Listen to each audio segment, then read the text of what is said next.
नमस्कार। अगर आप एक सेंट्रल गवर्नमेंट कर्मचारी हैं या इस खबर को फॉलो कर रहे हैं तो आप 8वें वेतन आयोग का बेसब्री से इंतजार कर रहे होंगे। लेकिन ठहरिए, हाल ही में एक ऐसी खबर आई है ना जो पूरे खेल को ही बदल सकती है। तो क्या ये सच में हो सकता है? मतलब मिनिमम सैलरी जो अभी 18,000 रुपए है वो सीधे सीधे 69,000 रुपए हो जाएगी। सोचिए, 3 गुने से भी ज्यादा का जंप। अब ये सवाल जितना सुनने में सनसनीखेज लगता है ना, इसके पीछे उतने ही पेंच है। आज हम इन्हीं सब पहलुओं की तह तक जाएंगे। चलिए इसी पर आज बात करते हैं। तो सबसे पहला सवाल, ये 69,000 रुपीज की चौंकाने वाली मांग आखिर आई कहाँ से? देखिए, ये किसी छोटी मोटी कमेटी की सिफारिश नहीं है। ये मांग की है सरकारी कर्मचारियों के सबसे बड़े और आधिकारिक मंच ने, जॉइंट कंसल्टेटिव मशीनरी यानी जेसीएम ने। अब आप सोच रहे होंगे कि ये जेसीएम आखिर है क्या? तो इसे ऐसे समझिए कि ये कर्मचारियों और सरकार के बीच की सबसे बड़ी और सबसे आधिकारिक आवाज है। ये सिर्फ बातचीत का एक मंच नहीं, बल्कि एक बहुत पावरफुल नेगोशिएटिंग बॉडी है। जब जेसीएम कुछ कहता है तो सरकार को बहुत ध्यान से सुनना पड़ता है। हमारे देश में वेतन आयोग की एक परंपरा सी बन गई है जो लगभग हर 10 साल में आता है।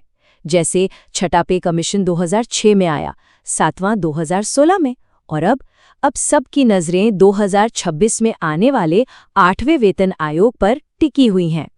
लेकिन 18,000 से सीधा 69,000, ये कैलकुलेशन आखिर काम कैसे करता है?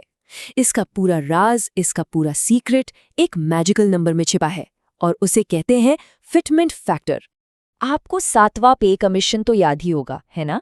उस वक्त फिटमेंट फैक्टर था 2.57, और बस इसी एक नंबर ने, इसी एक फैक्टर ने न्यूनतम वेतन को 7,000 रुपए से बढ़ाकर सीधा 18,000 रुपए कर दिया था। मतलब बेसिक सैलरी में 2.5 गुने से भी ज्यादा का उछाल। और अब जेसीएम ने अपना नया दाव खेला है, 3.83 का फिटमेंट फैक्टर।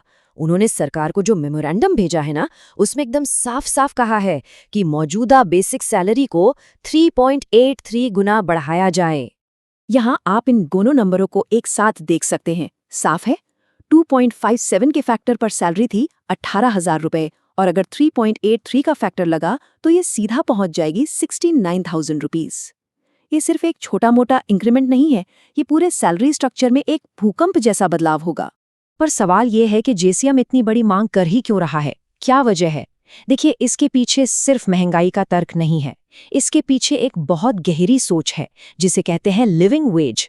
मतलब सैलरी सिर्फ गुजारे के लिए नहीं, बल्कि एक सम्मानजनक जीवन जीने के लिए होनी चाहिए।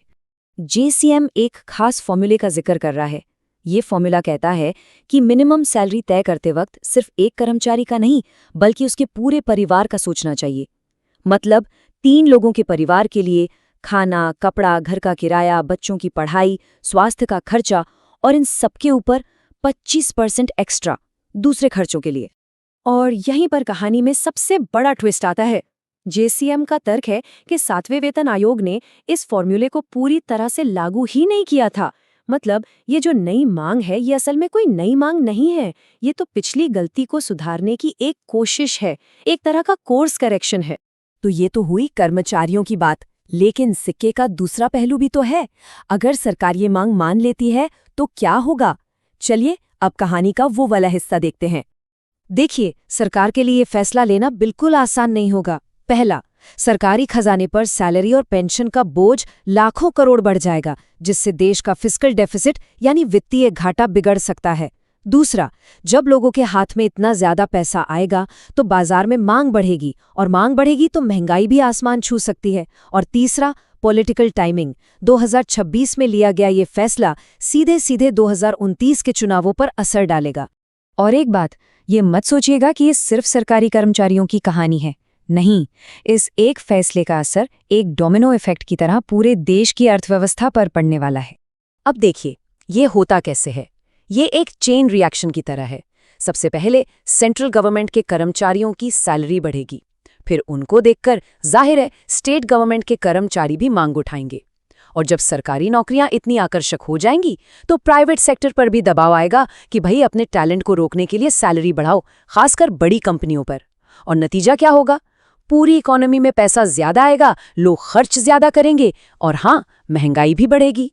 इसी वजह से एक्सपर्ट्स कह रहे हैं कि 8वां वेतन आयोग इंडियन इकोनॉमी के लिए एक मल्टीप्लायर इवेंट बन सकता है। मतलब एक ऐसा इवेंट जो एक तरफ तो मांग बढ़ाकर इकोनॉमी को रफ्तार दे सकता है और दूसरी तरफ महंगाई बढ़ाकर उसे पटरी से उतार भी सकता है। तो जेसीएम की मांग तो बहुत बड़ी है, बहुत महत्वाकांक्षी है, लेकिन जमीनी हकीकत क्या हो सकती है? एक्सपर्ट्स क्या मानते हैं? चलिए अब जरा इस पर भी नजर डालते हैं। जेसीएम ने तो 3.83 का फैक्टर मांगा है, लेकिन ज्यादातर एक्सपर्ट्स का ये मानना है कि सरकार और कर्मचारियों के बीच कहीं बीच का रास्ता निकलेगा और शायद ये फैक्टर 3 से लेकर 3.5 के बीच कहीं तय हो सकता है।